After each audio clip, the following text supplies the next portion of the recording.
Agora eu vou explicar duas análises de modelo que estão detalhadamente descritas no nosso livro Método Simplificado de Diagnóstico e Planejamento em Ortodontia Corretiva, mas que carece de uma parte prática simplificada de como que a gente faz as medidas da dentição mista e da dentição permanente, que são as mais frequentes no consultório ortodôntico.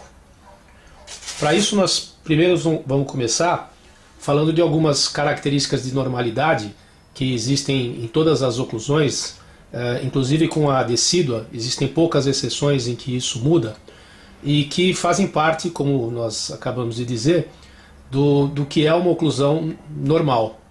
E a gente pode usar uma dentição permanente normal como exemplo, mas nós vamos ver que essas alterações que nós chamamos de alterações de relacionamento de arco, elas indicam que os pacientes precisam de tratamento ortodôntico porque configuram uma alteração que não tem uma correção espontânea.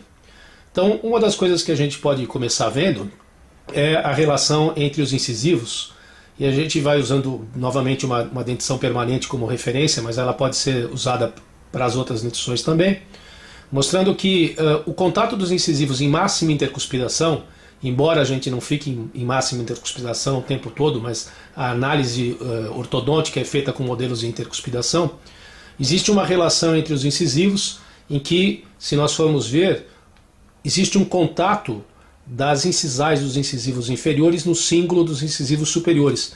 Portanto, não existe uma distância entre os dentes quando eles estão em máxima intercuspidação.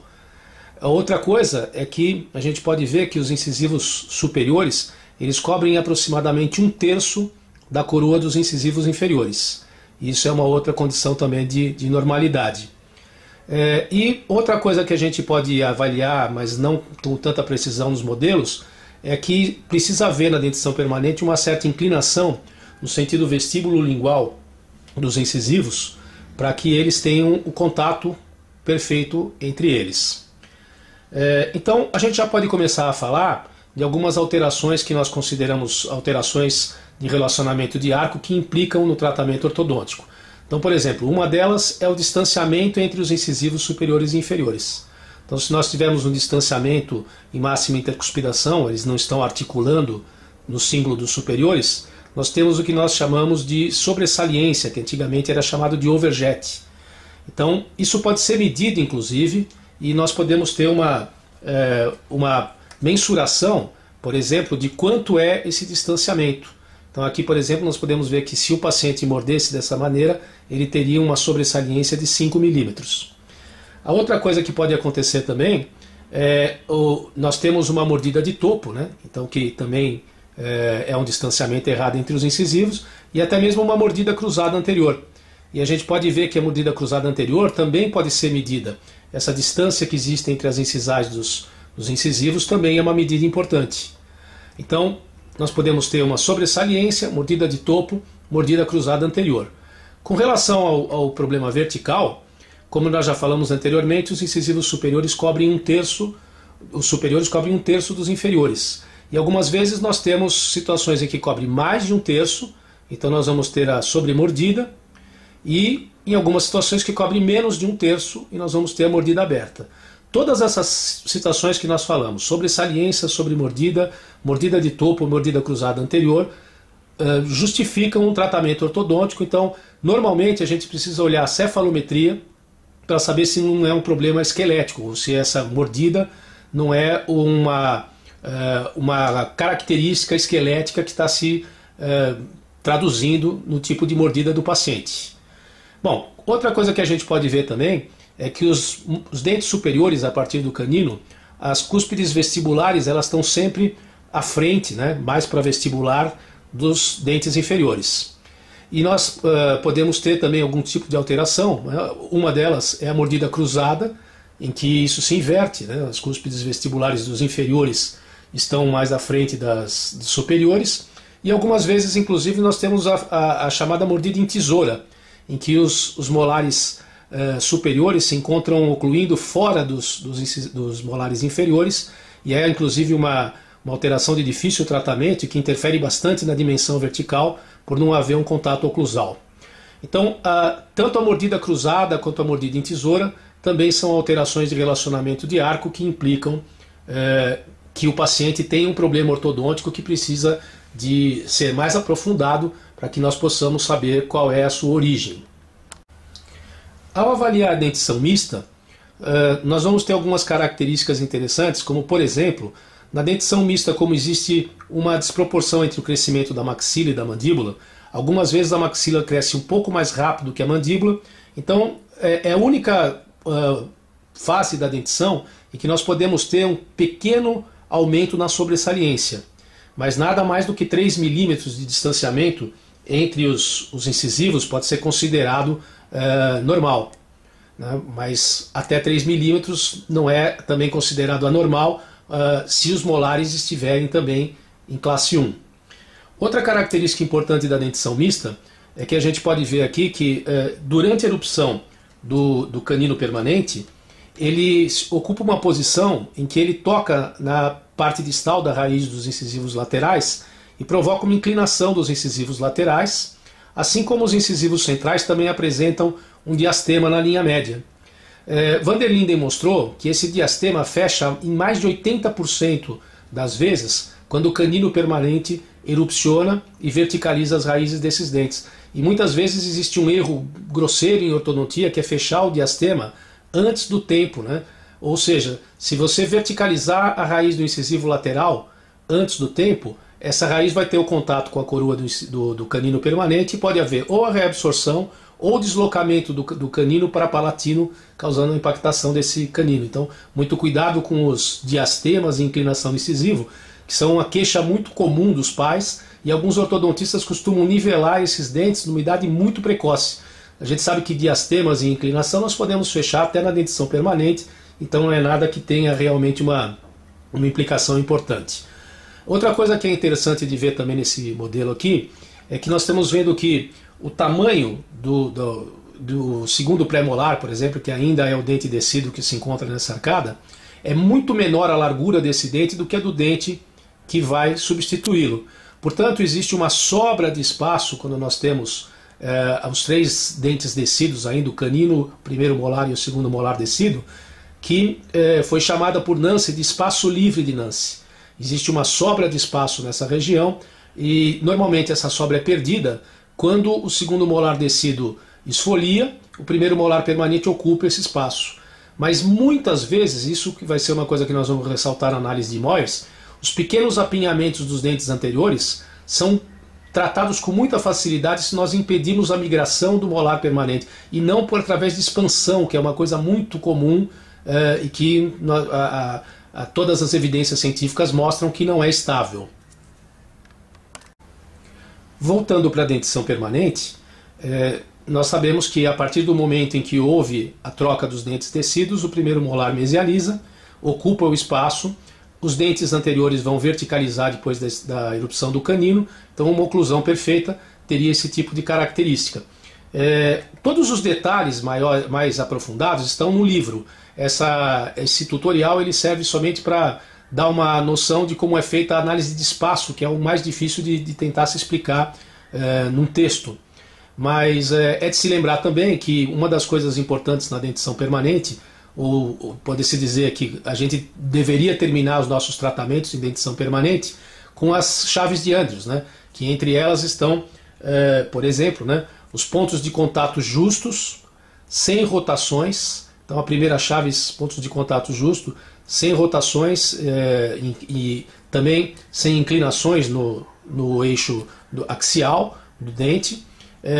Os molares em classe 1, a curva de Spee leve, como nós podemos ver aqui, né? Isso é uma coisa muito importante de ver.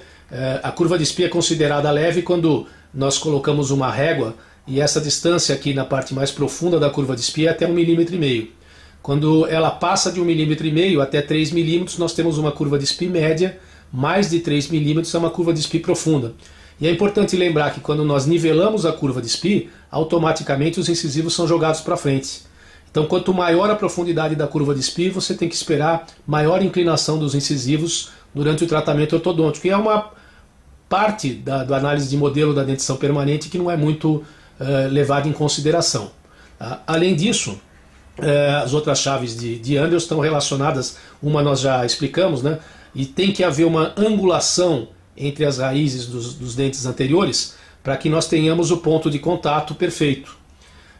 Então o incisivo tem uma inclinação, o incisivo lateral um pouco mais, o canino bem mais, né? E é importante que as cristas marginais tenham essa alteração para que elas toquem perfeitamente nos dentes vizinhos.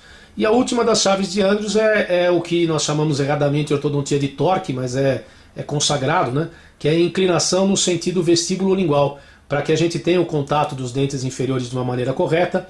Os incisivos superiores, por exemplo, têm um torque positivo, ou seja, a coroa inclinada mais para vestibular, e a partir do canino eles têm uma inclinação mais para lingual, né? Para palatino, que é considerado um torque negativo.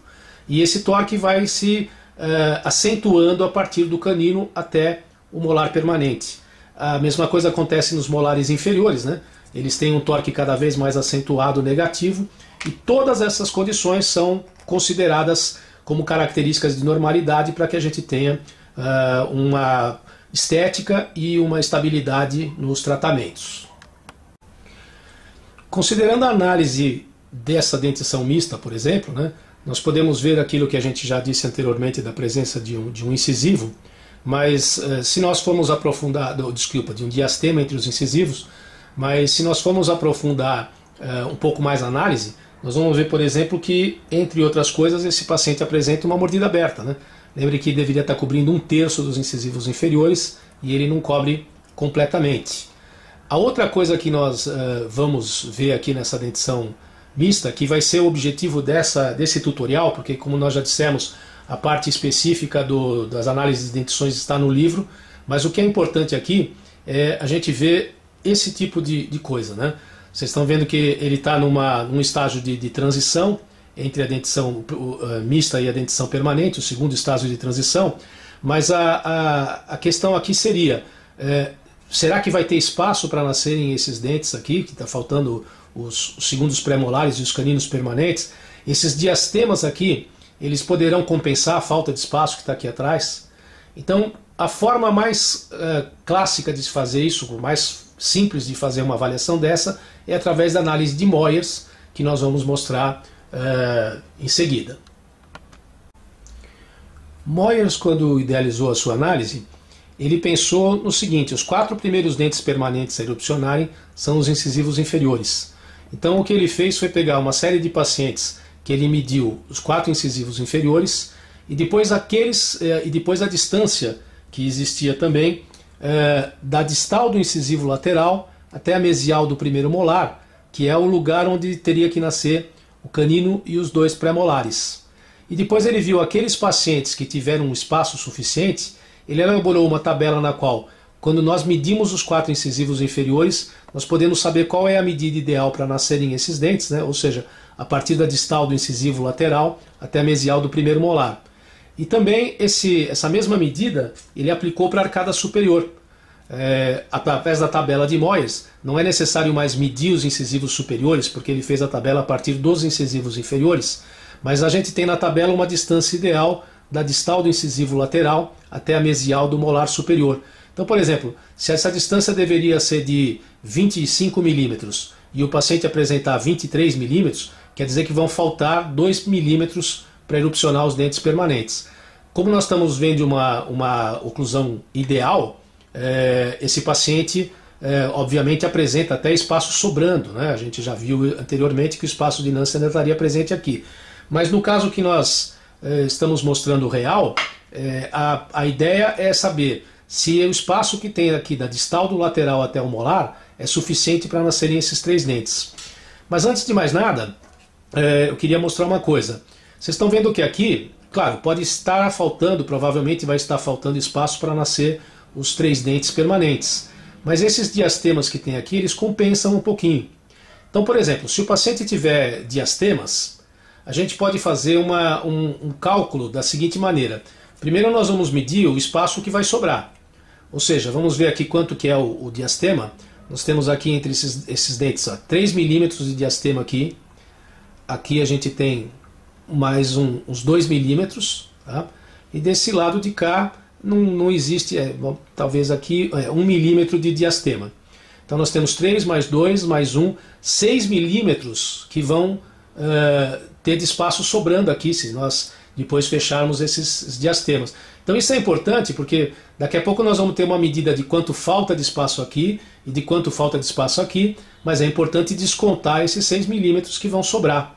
Então quando o paciente não tiver os 4 incisivos assim, sem diastema, é importante saber o que está acontecendo aqui nos dentes anteriores. Por exemplo, se tiver diastemas nós temos que descontar, e se tiver um apinhamento nós temos que descontar também. Quando existir apinhamento, a forma de descontar pode ser através de uma análise, que é uma análise chamada análise de Little modificada, que na realidade a gente teria que fazer assim.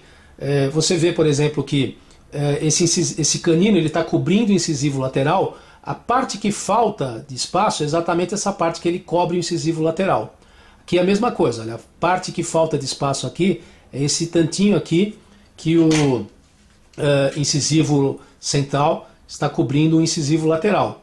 E aqui a parte que falta de espaço é essa quantidade aqui, o quanto o canino está cobrindo o incisivo lateral. Então a gente pode fazer esse desconto assim. É claro que aqui está faltando espaço, né? Então quanto falta de espaço? Eu vejo aqui o quanto que o canino está cobrindo o lateral. Então são 3 milímetros, né? Aqui, quanto que o central está cobrindo o lateral, mais 1 milímetro. E aqui, quanto que o canino está cobrindo o lateral. Né? Então, ó, 3 milímetros. Então aqui faltam 3, aqui falta 1, aqui faltam 3. Ou seja, só nessa parte anterior aqui, nós temos uma falta de espaço de 7 milímetros. Então se eu estivesse fazendo, não é o caso porque aqui é uma dentição permanente, mas se eu estivesse fazendo uma análise de Moyers, eu ia ter que ver o quanto falta ou sobra de espaço aqui atrás e saber que aqui na frente ainda também faltam 7 milímetros. Né? Então seriam menos 7 aqui e mais o que tiver acontecendo aqui atrás. Então, mais uma vez explicando, quando os incisivos inferiores, né, ou os incisivos estão alinhados, é só a medida distal do lateral até a mesial do primeiro molar. Mas se houver apinhamento, nós vamos fazer aquilo que acabamos de mostrar, ver quanto falta de espaço para o alinhamento, e quando tiver diastemas, nós vamos descontar os diastemas daquilo que nós vamos ver agora na análise de Moyers, que é a sobra ou falta de espaço para os 3 dentes que irão erupcionar. Vamos voltar então para o nosso modelo aqui. Né? Lembra que a gente está, a princípio, né, vamos ver quanto de espaço que tem nessas arcadas. Provavelmente a inferior tem espaço, mas principalmente no modelo superior, quanto vai faltar ou quanto vai sobrar de espaço nessa arcada superior. Então vamos lá, de novo, né? A gente vai começar medindo os 4 incisivos inferiores. Nós podemos medi-los através, usando um compasso de ponta seca, por exemplo. Né? Nesse caso aqui, por exemplo, o paciente tem os 4 incisivos do mesmo tamanho, né? Os 4 incisivos inferiores. Então vamos lá, vamos ver quanto que medem esses incisivos. Vamos lá na nossa reguinha. Né? Então os incisivos medem 6 milímetros. Então 6 vezes 4, 24. A somatória dos 4 incisivos inferiores é de 24 milímetros. Aqui no nosso livro existe uma tabela de Moyers simplificada, mas ela pode ser encontrada em vários lugares. Essa tabela está disponível no nosso site. Se você entrar na parte que fala de fichas e tutoriais, você vai encontrar uma cópia dessa tabela. Então você vai ver que o que a gente faz na realidade é o seguinte, né? Para a gente saber qual é a distância inferior, lembra que a medida tinha dado da somatória dos incisivos, tinha dado 24 milímetros. Então nós vamos procurar nessa coluna aqui de cima e vamos encontrar aqui. Ó. Então quer dizer assim, ó, da distal do lateral até a mesial do molar, na arcada inferior, a distância tem que ser 22,8 milímetros. E na arcada superior tem que ser 23,1. Ok? Então agora vamos ver no modelo quanto é que tem. Tá? 22,8 e 23,1. Então voltando, né? Aqui da distal do lateral até a mesial do molar tem que ter 22,8 milímetros, praticamente 23 milímetros. Né? Então agora é só a gente medir essa distância e ver o que está acontecendo. Né? Então a gente pode ver que, por exemplo, olha, da distal do lateral até o primeiro molar, nós temos 23 milímetros, ou seja, né, se precisava 22,8, nesse hemiarco não sobra, não existe falta de espaço, até ao contrário, pequena sobra de espaço. Tá? Então dá para nascer os dentes que faltam aqui. Aí vão desse lado de cá, né? Mais uma vez, aqui tem 25 milímetros. Como a gente precisava de 22,8, aqui existe uma sobra de espaço, né? Mais ou menos 1,2 milímetros. Ou seja, na arcada inferior existe espaço suficiente para que nasçam todos os dentes permanentes. Agora, lembra que o nosso grande problema era a arcada superior, né? Então vamos recordar. A gente viu que esses diastemas aqui tinham uma sobra de 6 milímetros, né? Tinha 6 milímetros sobrando.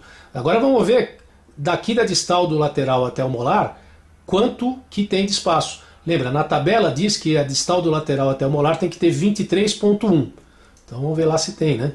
23,1.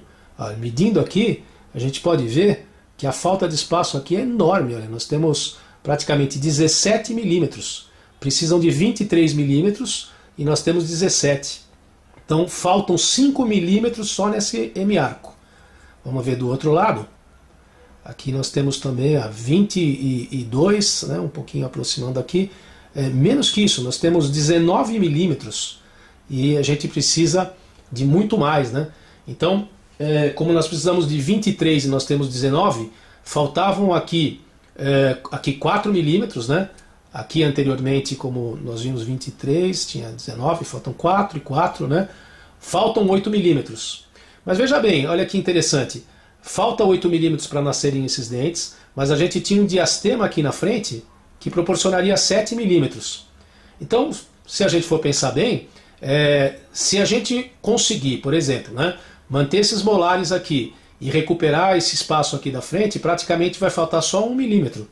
Muitas vezes as pessoas olham diretamente assim essa falta de espaço e acabam pensando em fazer, por exemplo, uma expansão, alguma coisa que não tem o menor sentido, porque esse paciente não tem uma mordida cruzada. Tá?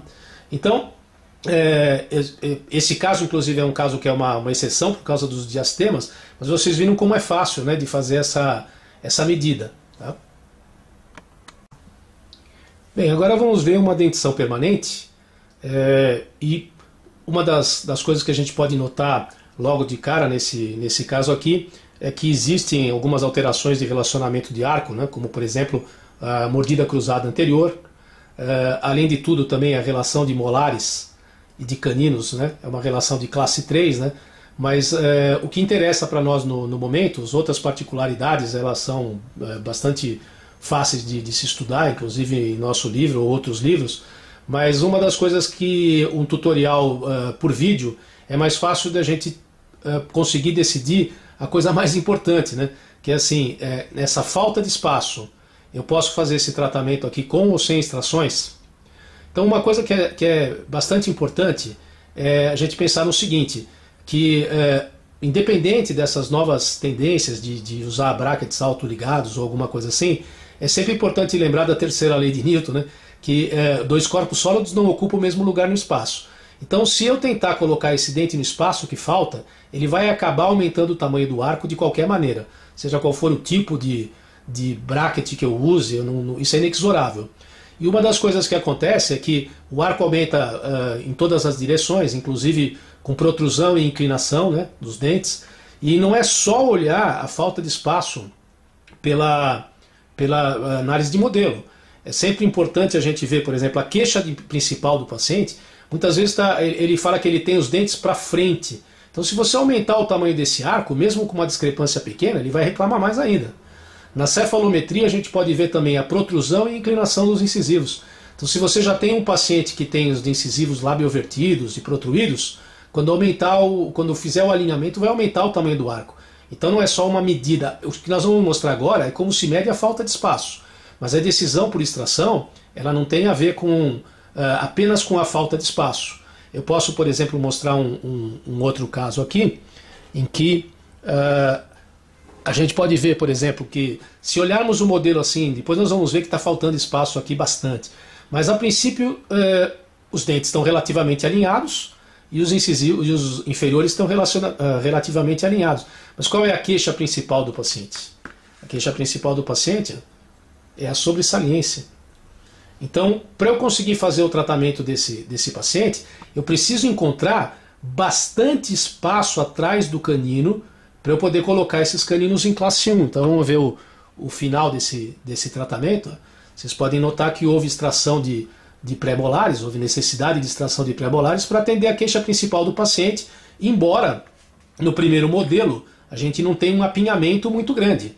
A gente teve que fazer a extração dos pré-molares para poder fazer a lingoversão e a retração dos dentes anteriores. Então não existe essa ideia de que tem pouco apinhamento, eu não faço extração. Tá? A gente tem que ver, como eu salientei, a protrusão, a inclinação dos incisivos, a queixa principal do paciente, tudo isso deve ser levado em conta. E daqui a pouco a gente vai voltar para esse modelo aqui, porque vocês podem notar que ele não tem um apinhamento muito grande. Né? Lembra que a gente mostrou agora há pouco na dentição mista, que a gente pode medir o que falta de espaço, vendo quanto um dente cobre o outro. Né? Então aqui a gente teria uma discrepância mínima. Mas olha quanto espaço eu precisei para conseguir fazer a retração dos dentes anteriores. Eu precisei extrair 2 premolares superiores para poder fazer isso. Então daqui a pouco a gente volta para esse assunto aqui, mas na maior parte das vezes, o que nós fazemos, a nossa grande dúvida na maior parte das vezes, está relacionada com esse problema aqui. Né?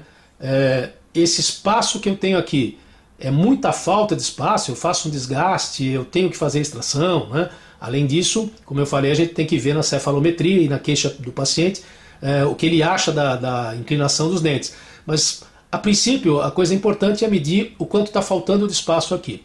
Então, existe, a gente já falou anteriormente, existe aquela discrepância simplificada de Little, que é só você medir o quanto um dente cobre o outro. Então, a gente já viu esse modelo anteriormente, né? Aqui faltam 3 milímetros, aqui mais 1 milímetrozinho, e aqui faltam 3 milímetros. Então, você vê que a gente de cara já sabe que aqui tem uma discrepância de 7, menos 7 na realidade. Né? Então, se eu alinhar essa arcada, eu vou inclinar os incisivos, vou aumentar o tamanho do arco, depois eu preciso saber se isso é possível ou não. Tá? Mas a gente sabe que a falta de espaço aqui é 7 milímetros. Agora, nem sempre serve esse tipo de medida, porque no caso que nós acabamos de mostrar também de dentição permanente, se a gente for fazer uma análise de Little aqui, a gente vai ter uma discrepância de menos 1. Então você pode falar assim, então eu não preciso extrair. Não, eu tive que acabar extraindo os premolares, porque não esqueçam que a parte mais larga do incisivo é a sua incisal. Então quando essa incisal, para poder colocar os dentes na inclinação correta, ela teve que vir aqui para trás. Então se a gente simplesmente tentasse inclinar esses dentes para trás, eu ia ter um apinhamento enorme.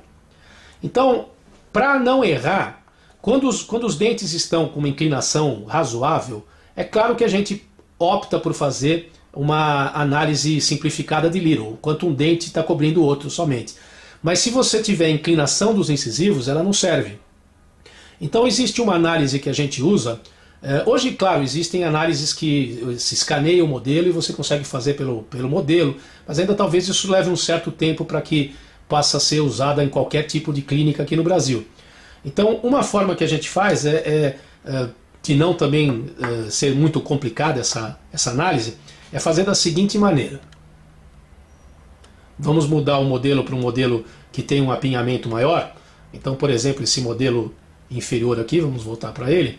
E a gente pensa na ortodontia como o seguinte, olha, o paciente ele tem esse rebordo ósseo, né? Vamos desprezar os dentes, não olhar os dentes agora, mas ele tem essa forma de rebordo que ela foi dada pela característica genética desse paciente, se ele é dólico ele é mais triangular, se ele é braque é mais quadrado, é dado pela função, a língua, a musculatura peribucal, isso é tudo muito difícil de ser mudado.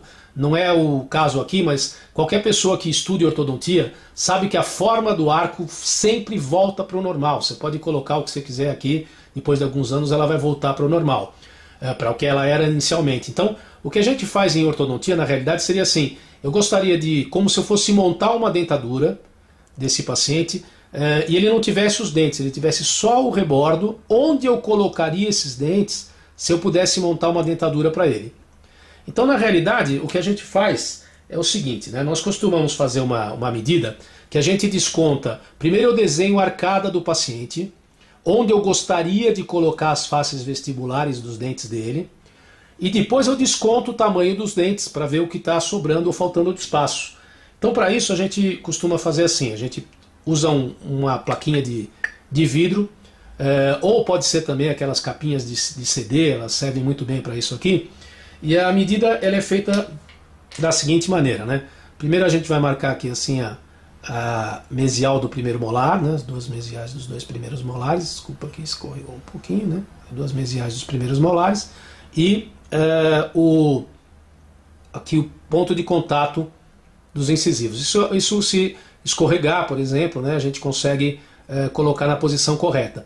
E agora eu vou desenhar, a partir daqui, eu vou desenhar onde eu gostaria de colocar as faces vestibulares dos dentes se eu pudesse ter essa propriedade, que aliás o aparelho vai fazer isso. Mas, por exemplo, se você fosse montar uma dentadura, esses dois, uma prótese total, desculpe, esses dois pré-molares eu gostaria de montar nessa mesma posição.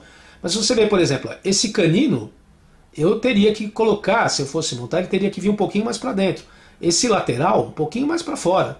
Então, a gente vai circundando, fazendo um desenho do arco ideal do paciente até onde que a gente gostaria de colocar os dentes anteriores.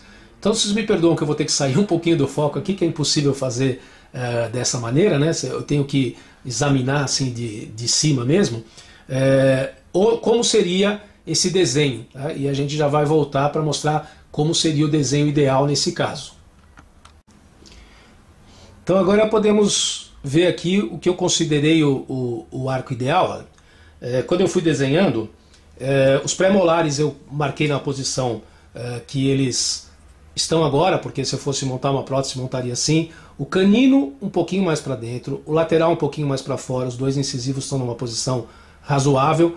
A distal desse lateral aqui eu jogaria um pouquinho mais para dentro, o canino eu jogaria mais para dentro, e esses pré-molares aqui estão numa posição razoável, né? Bom, vocês veem que quando eu terminei de fazer o desenho na distal aqui desculpe que o vidrinho está escorregando aqui, né? Então, mais difícil de mostrar, mas quando eu terminei de chegar aqui na distal, eu prolonguei um pouquinho aqui. Por quê? Porque agora o que eu vou fazer? Ó? Esse aqui é o espaço, é a arcada do paciente, é o espaço que eu tenho para poder alinhar os dentes. Então, se eu simplesmente alinhar os dentes e jogar todo mundo para fora, a tendência é que o dia que eu tirar a contenção, eles vão voltar para essa forma aqui. Então esse é o espaço presente, nós vamos dizer, tá? E agora o que eu vou fazer é descontar o tamanho de cada um dente. Eu comecei do segundo pré e fui até o segundo pré, então eu pego o tamanho de cada um desses dentes aqui e vou descontando desse meu desenho. Quando chegar lá no último dente, se tiver sobrando espaço, a gente o tamanho dos dentes vai estar menor, né? Nesse caso, provavelmente, como tem apinhamento, quando eu chegar no último dente vai passar um pouquinho. Então a discrepância é o quanto mais tem de dente em relação àquela arcada ideal. Então isso é bastante simplificado, ele pode ser até subjetivo, mas é sempre melhor alguma análise subjetiva do que nenhuma análise, né? Bater o olho e dizer aqui falta tanto, né? Isso é para adivinhos, né? Então o que a gente vai fazer assim, por exemplo, olha, eu vejo qual é a largura do pré-molar e vou descontar do meu desenhinho aqui, né? E assim sucessivamente. Então marquei onde é que está aqui, né? Tá? Aí eu vou descontar o outro pré-molar, o canino, lateral, central, tá? Vamos descontando dente por dente. Então vamos ver aqui quanto é que tem o tamanho do outro pré-molar, né? Mesmo tamanho. Então vou ali, desconto o tamanho do pré-molar também. Então os dois pré já foram aqui.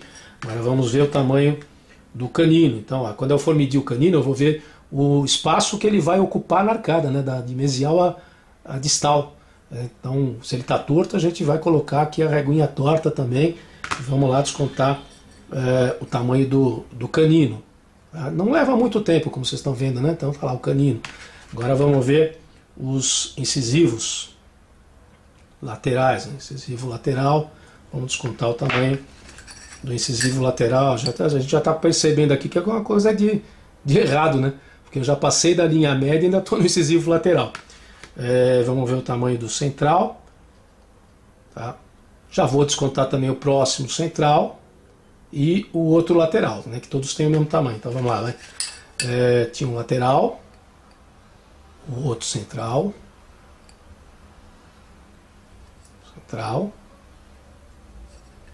Tá? E olhando que nós já estamos chegando, né? Agora falta descontar o canino.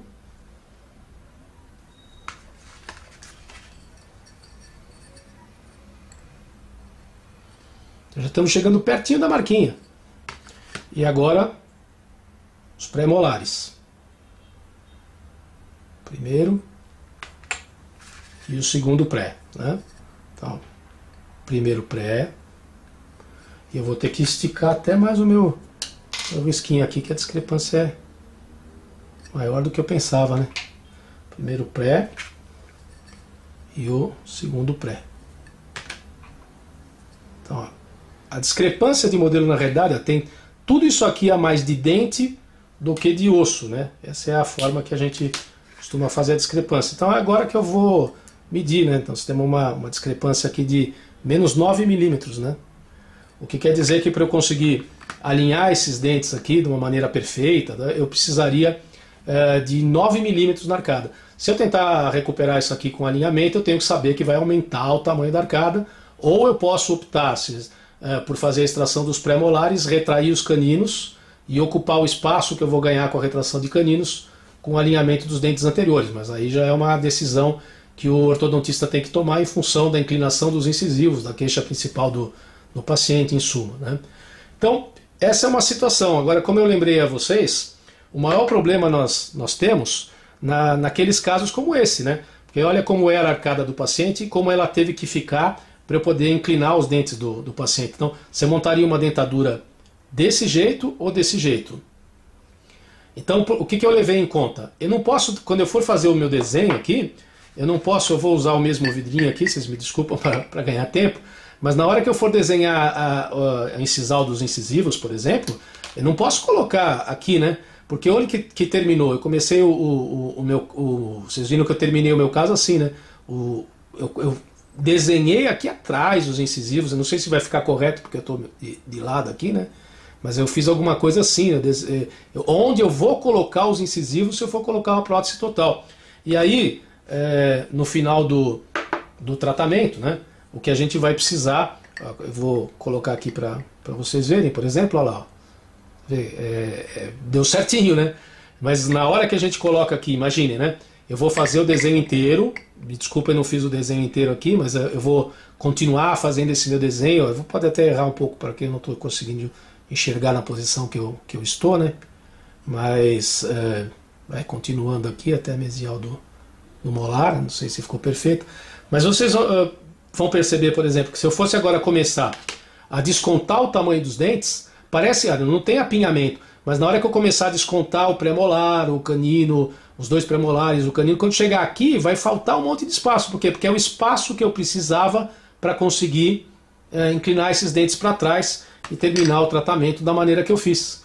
Então esse caso tem uma discrepância negativa muito grande, né? Eu quero chamar a atenção assim, que não é só dente apinhado que tem discrepância. Dente inclinado também tem discrepância. E de novo, você pode fazer uma medida simplificada, por exemplo, aqui os incisivos estão relativamente bem inclinados, né? Então eu não preciso colocar o vidrinho nem nada, eu só vou lá e vou medir a discrepância direto de quanto um dente está cobrindo o outro.